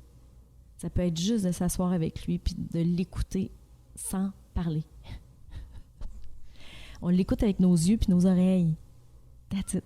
Mais ça t'est sûrement déjà arrivé dans la vie de penser quelque chose, tu te le répètes dans ta tête, à un moment donné, tu en parles à quelqu'un et en parlant, tu as tes réponses. Vraiment? Parce que tu as mis des mots dessus. Ben oui. Fait que des fois, Ben juste oui. cette petite écoute-là, justement, il y a du monde qui doivent te parler puis avoir 50% de leur réponse juste en mettant des mots dessus. Ouais. Puis là, j'aimerais ça que tu me parles de qu'est-ce qui te fâche le plus sur les mythes que tu entends sur la mort et le deuil. Tu dois en entendre, j'en ai dit une couple aujourd'hui, mais c'est quoi, pas nécessairement qui te fâche, mais que tu veux enlever cette mentalité-là? Non, qui me fâche. Qui te fâche dans ce cas-là? Non, moi, le deuil dure 1 an. Moi, je suis plus capable. Là. Je t'avais dans jamais 1 entendu an, ça, il là? va aller mieux. Dans Ok. 1 an. Ah ouais, ça fait 1 an, il devrait aller mieux. 1 an. Qui a décidé que dans le calendrier, 1 an?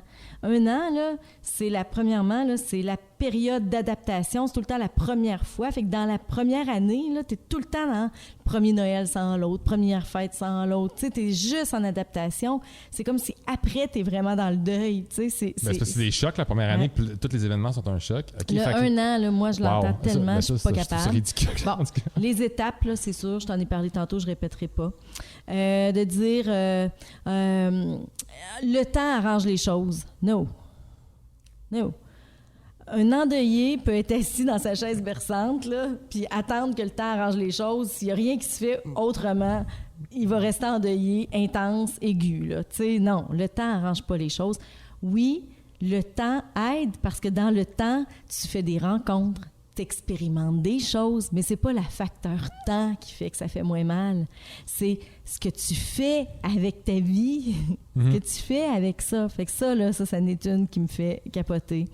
Après ça, ben là, par rapport aux enfants, ben là, c'est des enfants, ils comprennent pas la mort, là, fait que ça donne rien d'en faire trop, ça donne rien de les amener au rite funéraire, ça donne rien de leur en parler. Ça donne rien de les amener à l'enterrement? Les enfants sont forts. Ah, ça c'est la pire chose au monde.